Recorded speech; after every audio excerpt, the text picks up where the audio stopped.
Welcome to the deep dive, where we take the sources you share and really dig deep to extract the crucial insights. Today, we're exploring a really interesting analytical framework. It's for understanding global responses to the war in Ukraine, pulled directly from a paper and some related conversations you sent over. That's right. And, we're not taking sides here. The goal is really to step inside the perspective presented in these sources. The author proposes this fascinating, almost scientific approach. They call it political chemistry. It's designed to classify political figures, actions, even events. Political chemistry. Okay. So, the heart of this framework, it seems to hinge on one specific question, a kind of litmus test you mentioned. What is that core question, and how does this political chemistry actually work? Yeah, the source material is very clear on this. This central question, the litmus test for this whole framework, boils down to, should Ukraine win this war fully, unambiguously, and on its own terms? According to the author, your answer, or rather, your actions and statements that imply an answer. That's what determines your political chemistry. Okay, so like acid or base in chemistry, but for politics, and the source uses colors, right? Exactly. It uses a specific color-coded spectrum to classify positions, all relative to that core question. So, blue represents unwavering support for a full, unconditional Ukrainian victory. Think of that as, the strong end of the spectrum. Got it. Blue for full victory. Then, way on the other end, you have black. That signifies active or tacit support of the aggressor. Okay. Black is bad in this framework. Pretty much from this perspective.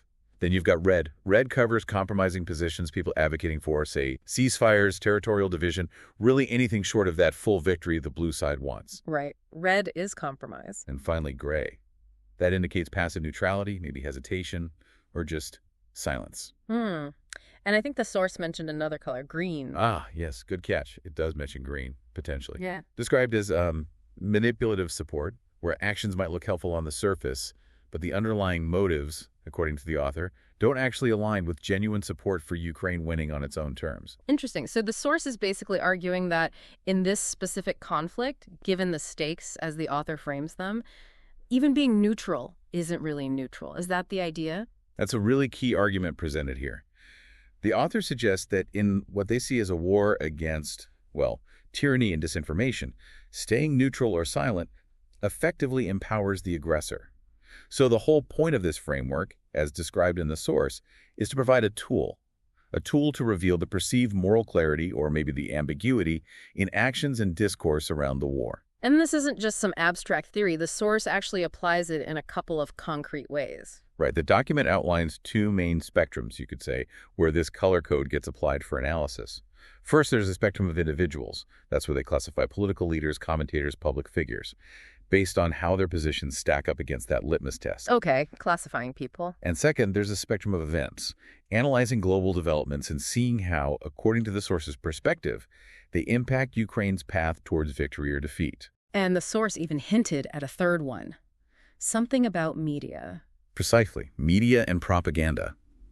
The goal, as presented, seems to be mapping not just who stands where, but also how global events are shifting the ground, and how information itself is being framed through this colored lens. What really jumps out here, though, is the role the author assigns to information, and even AI within this whole concept. Yeah, this brings up a really central and honestly quite provocative idea from the source material. The author explicitly states that in this specific context, information and artificial intelligence must not be neutral observers. They shouldn't be. Must not be neutral. That's a strong stance. It is.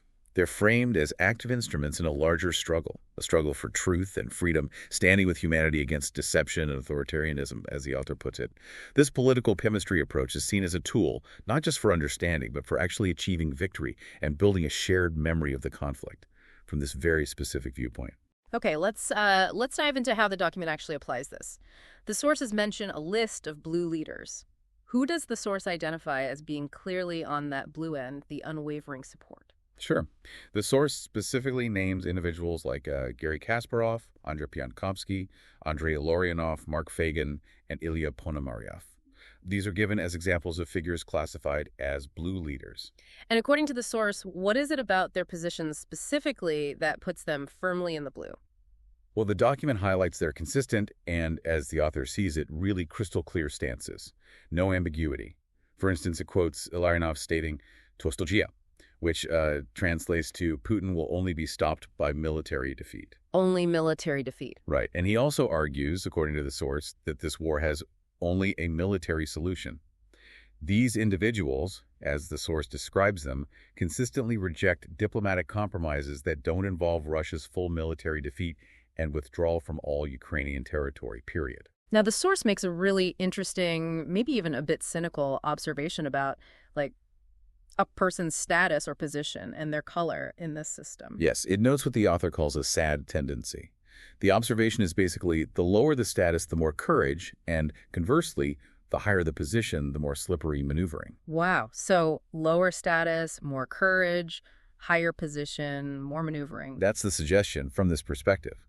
It implies that individuals, maybe in lower status roles or more marginal positions, often hold the clearer, more radical stance that the author thinks is needed for victory in wartime. While those in higher, more traditionally responsible positions, well, they tend towards ambiguity or silence or justifications that land them in the red or gray zones in this classification. That's a really provocative thought, that the people we might expect to lead with conviction could actually be classified differently by this framework than those maybe speaking from outside the direct halls of power. It points to what the source characterizes as a kind of moral inversion syndrome, potentially at play in certain power structures during this conflict. Okay, so moving beyond those initial examples, how does this framework classify other current political figures? The document you shared had an updated list, based on now, June 2025, called an AI classification sketch. Right. According to this sketch, as presented in the source material, Emmanuel Macron is classified as red, leaning gray. The reasoning given is, while he supports Ukraine, he consistently emphasizes dialogue with Russia and is seen sometimes as slowing down more decisive or radical support measures. Okay. Macron, red-gray. Who else? Boris Pistorius, Germany's defense minister, he's classified as blue, seen as a strong, persistent advocate for heavy weapon deliveries to Ukraine. Blue for Pistorius. Germany seems split then, potentially. Well, the sketch also looks at Carsten Linnemann and the CDU in Germany. They're evaluated as potentially green. Remember, that's the manipulative support category.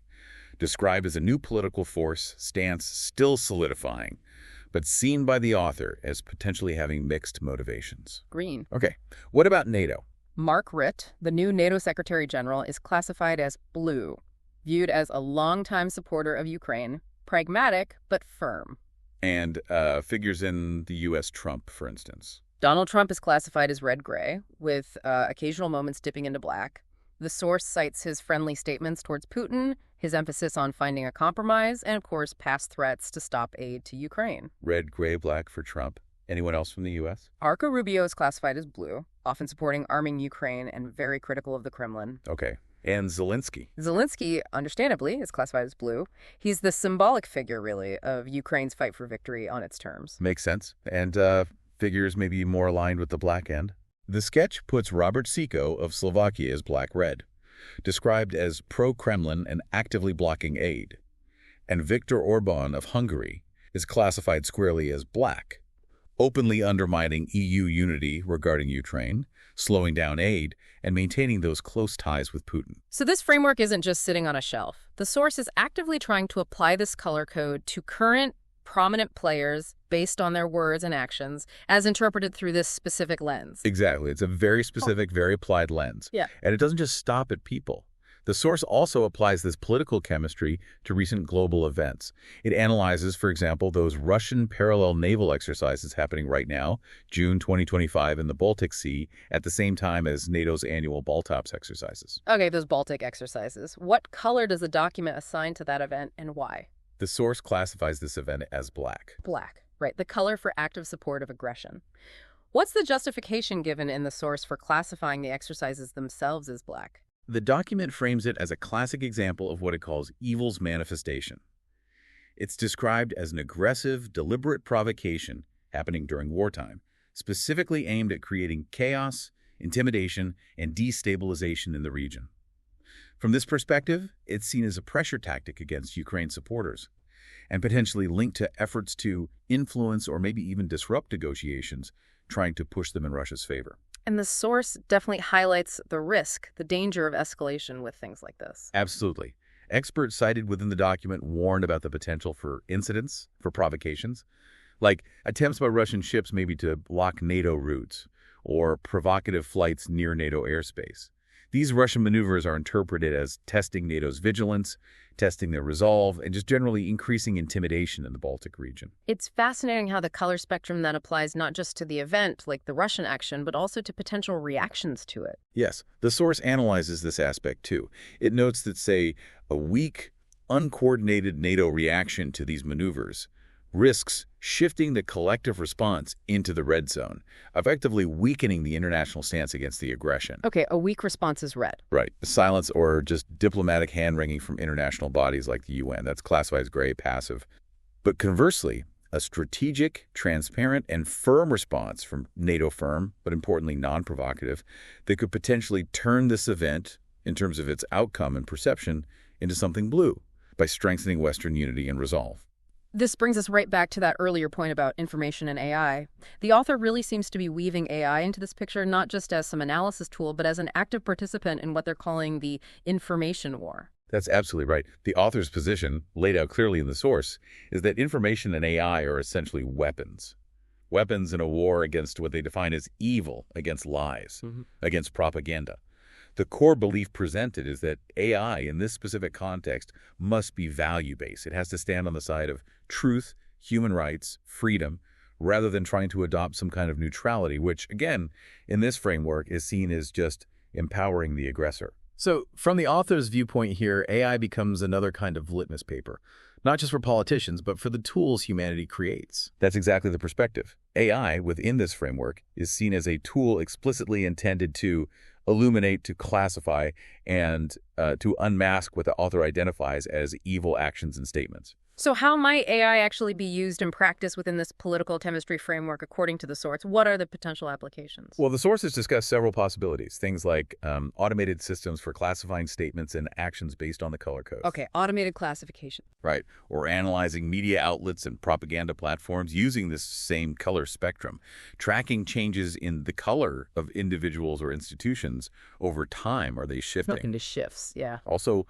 possibly using AI to identify and maybe even predict provocative actions like those Baltic Sea maneuvers we just discussed, and even building a shared AI memory or database that's classified according to these principles, a knowledge base built on this chemistry. This isn't just about crunching data, then. It sounds like seeing AI as a direct tool operating within what the author calls the cognitive and semantic space of the war, almost like shaping understanding itself. Precisely. It's about mapping and actively influencing the perception and understanding of the conflict in a world that's just saturated with information and disinformation. The source also brings in a historical parallel, doesn't it, to help contextualize this approach, comparing now to World War II. It does. What's the connection the author draws there? Well, the comparison is made to the clear, undeniable objective back in WWII, defeating Hitler's Germany. That was the goal. The source suggests that in the current conflict, this kind of clear, unambiguous, objective meaning, a full Ukrainian victory sometimes gets lost or diluted in diplomatic rhetoric and, maneuvering, that slippery maneuvering, perhaps. And there's a warning tied up in that historical comparison. Yes, according to the source, the warning comes from the complexities of the WWII alliance itself, specifically Stalin's role. While he was part of the alliance against Hitler, Stalin was simultaneously pursuing his own imperialistic goals. And Europe, in the narrative presented in the source, was saved from Stalin's post-war expansion more by historical chance than by conscious Western policy. So a close call, historically speaking. Right. And the point the author makes is that if the ultimate goal of the current conflict isn't clearly defined, isn't value-based, and isn't focused squarely on defeating the aggressor, well, then totalitarians could potentially achieve their aims, maybe even in the name of seeking a premature or compromised peace. This deep dive into the concept of political chemistry, just as it's laid out in the source material you provided, really gives us a unique and I'd say quite sharp lens for looking at the complex global landscape around the war in Ukraine. It presents this specific color-coded framework all rooted in that core question of Ukraine's victory on its own terms for classifying individuals, events, and even, quite provocatively, the role of AI. It certainly challenges the conventional idea of neutrality in this specific context. Yeah. And it lays out how different stances from, unwavering support right through to outright aggression, and even that murky green category of manipulative actions, how they're all categorized within this defined system. Yeah. It also raises some really striking questions, I think, about the clarity of purpose among political figures, maybe comparing those at different levels of power, and that compelling idea that AI itself could be seen as an active force in an information war, needing, according to this framework, a clear value-based orientation. Yeah, applying this framework, even just conceptually as we talk through it, provides a structured way to maybe cut through some of the noise. To analyze actions and statements based on their perceived impact on the conflict's outcome, as defined by this specific perspective. And the source uses those real-world examples, the Baltic Sea maneuvers, the classifications of various international figures, to make these abstract ideas feel more concrete. Absolutely. Ultimately, this framework, as it's presented in the source material we looked at, isn't just positioned as a neutral analytical tool. It's really put forward as a moral and strategic weapon in what the author clearly views as a civilizational conflict. So as you, the listener, continue to follow the news and commentary about the war, maybe consider the provocative thought that this deep dive surfaces. If the source material views a clear, value-based definition of victory as absolutely essential, what does it imply from this perspective? If that kind of definitional clarity seems, according to the source's own analysis, more readily present among public figures outside the traditional structures of power than within them. Something to think about.